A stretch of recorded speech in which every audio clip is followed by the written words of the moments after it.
Welcome to Muse'e de Art du Togo Love. I am Dr. Ryan Vandemere, primary curator of the exhibit you are about to enter. As your humble narrator, I shall offer insight as to what really goes on here within our museum. To begin with, Muse'e de Art du Togo Love is a grand adventure for young and old.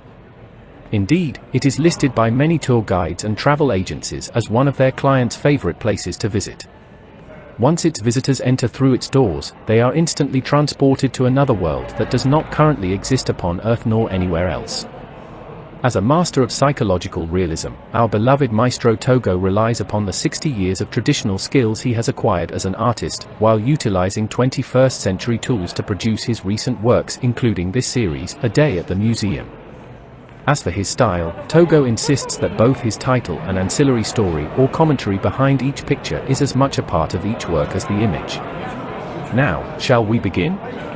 If you should just follow me this way. That's it, please watch your step. Muse'e is where certain rules require insubordination. Here at Muse'e we always try to offer opposing views in somewhat equal doses. This allows a visitor to exercise his or her free will whenever they are about to enter a gallery with a sign that clearly states the rules for entry. Should the visitor obey the sign? What if the theme of the exhibition within the gallery is rebellion of the human spirit? Or, even more anarchistic, defiantly shouting, "To hell with rules"? If the message of the art is profoundly ignored due to an administrative rule devised by some unseen board of advisors out of sheer convenience, after all, if visitors disobeyed the rules, the gallery might be torn apart by them, then, why exhibit such art in the first place? It's as if the visitor is offered a safe haven to appreciate beauty by an invisible ruler, but told not to do a certain thing. However, it's up to the visitor to obey or disobey, without knowing the consequences of their action before they make their decision. That's not very fair, is it? I ask you, what kind of world would that be if we were to? Oh. Never mind. Mademoiselle Chenille is known to deliver spontaneous lectures at the museum. Mademoiselle Chenille, although a professor of chemistry, loved to lecture about art history of which she knew little about. She was not an employee of Muse'e but an enthusiastic admirer of the maestro and used any means possible to entice him into a night of wanton lust. According to her, she accomplished that act on the night of February 14, 1989. The maestro neither admits nor denies her statement, although all logical persons may assume that to be true. Priority is a privilege. Can anyone guess why this picture was bestowed with such a title by the maestro? Anyone? Well, the simple truth is that the model in the picture is one of his teenage daughters, Luana. One summer, she was given a job at the museum behind an information counter. She spent most of her time bored and self-absorbed, as many privileged children her age do, especially when feeling forced to enjoy art. Obviously, her priority was not to assist our visitors but only to please herself. She couldn't care less about art, and she let the rest of the staff, as well as visitors, know her true feelings. Luana did her best to ignore everyone, and the CCTV at her station recorded every minute of it. However, the maestro was quite unaware of all this because no one dared to tell him about his daughter's work ethic or lack of it. He always appeared quite happy about Luana working at Muse'e, until he saw the CCTV recordings. We do not know his exact response, but at least the emotional impact resulted in this masterpiece. Oh yes, after that Luana was, how shall I say, let go. Now let us move on to the next picture. Our next picture is titled, "He Had No Idea." You may not be aware of this, but if you have no ideas, you are not in a good place. Or, if you do have ideas, but they are not your own and you will give up your life for those ideas, that is not so good, either. Or, if you live by the ideas of others and you jeopardize your life along with your family's lives, by forcing them to follow the ideas of others as well, that may be the worst place to be. Here is a man who has done such a thing. To him, the only important ideas are those he can hold in his hands. That is all he needs to follow.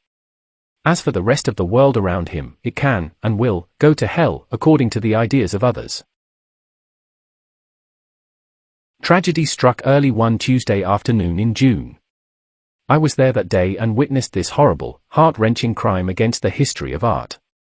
Luckily, the museum's security personnel were quick enough to stop the assailant before she could do further harm against Togo's biblical masterpiece, the public stoning of the Hua, Mary Magdalene.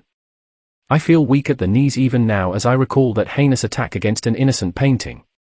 The perpetrator was a misguided terrorist who had promised online many times to make Togo pay for his so-called transgressions.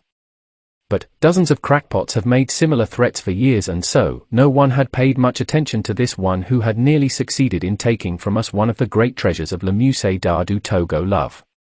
I'm happy to say that the criminal was tried, fined and jailed. The painting has since been restored, but our memories of that day will never be forgotten.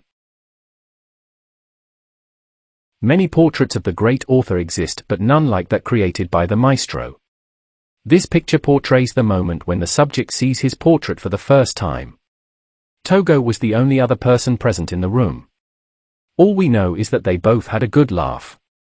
Then, after their amusement subsided, the author became quite sullen and slowly limped away. He died shortly thereafter. The moment Princess Sophia bequeathed the once-lost masterpiece to Le Musée, all hell broke loose. Regarding this next picture, I'd like to let you in on a little-known fact. It is true that the crowd applauded and cheered when the princess donated Togo's famous painting of Svengali, a picture once thought to have been destroyed in a fire, but all hell did not break loose at that moment. About 3 moments later, however, the thin straps on the princess's tight dress burst, and it was then when all hell, including her bounteous breasts, broke loose, thus driving the mob of unruly onlookers into a mad frenzy. The rioting lasted late into the night. Here in this picture, Togo recreated the moment just before the occurrence of that historical event. One can feel the tension, the build-up of suspense, the unexpected trauma. Just imagine being there at that very moment. Can any of you even imagine that momentous occasion? Probably not. Believe me, you are not alone. So, let us move on to the next picture. This way. As a mother of 5, Kate wondered if her sacrifice was really worth her life without art. We see a lot of people like Kate at Le Musée d'Art du Togo Love. Middle-aged women and men, who at an earlier time chose to become fathers and mothers, accepting the joys and troubles of parenthood, while giving up their dreams of becoming an artist, a dancer, a performer, a musician or writer. Now, as they approach the later years of life, they wonder if it is too late to return to those dreams. We find them staring at blank walls, asking themselves, what if? What might their art look like by now, and would it too join the rest of the art here in this room? Have they lost the will to even express their personal dreams? But they have not the history to support that pursuit because they had substituted it with years of being a parent. Of course, their consolation is that they created living human beings, and a mere concoction of paint and canvas cannot rival that. And the work that had gone into nurturing those creations was far more engrossing than some self-important painter destroying himself with booze in a drafty garret because he cannot find the exact color to portray his troubled life. Well, now, you might think that option would now make Kate feel better about herself. Contented in knowing that she had taken the other road. Yes, you might think that. The maestro's works have emboldened countless amateurs. There is no telling how many true artists have been influenced by Togo's art, and one can't even imagine the number of amateur artists who have visited Le Musée only to add to their delusions that they too can one day enter the pantheon of legendary artists simply by spending countless hours in classes, exhibitions, galleries and museums, and outlaying thousands of dollars using the finest materials that are certain to last at least half a millennium for future generations to admire. So it is no surprise that the art supplies industry alone generates billions of dollars each year, certainly more than the traditional art business, by marketing all kinds of fine tools and archival paints and linens which every artist should purchase if they are to be taken seriously. Ipso facto, the more expensive equipment a would-be artist uses, then that should also guarantee top dollar prices and a host of first-prize ribbons. Isn't all of that necessary to convince buyers that the work they've just bought is made with the finest sable brushes and expensive archival paints, etc.? Someone should have told Picasso or Pollock or Basquiat or even Warhol that they should have used the finest of materials if they were to be taken seriously as artists. Gallons of house paint and old wooden doors and crayons and cheap ink simply won't do. Very likely, archival wasn't even a word in their vocabularies. I may be wrong, but I think it's a term coined by the art supplies industry. Now, let us move on to our next picture. Our final picture for today is titled, Recollections of the Past Often Lead to Reflections of the Present. Once, when I had the privilege of interviewing the maestro, I had asked him about this particular picture. He said that this is a picture about a person who had never learned her lesson, so she was doomed to repeat her past over and over again, not unlike our society. That was all Togo had said to me. It was a very short interview. And now, my friends, I am sorry to say that our tour is over for today. Please come another day when we shall continue on our journey through Le Musée d'Art du Togo Love. Thank you for coming, and yes, restrooms are through those doors and to your right. Have a nice day.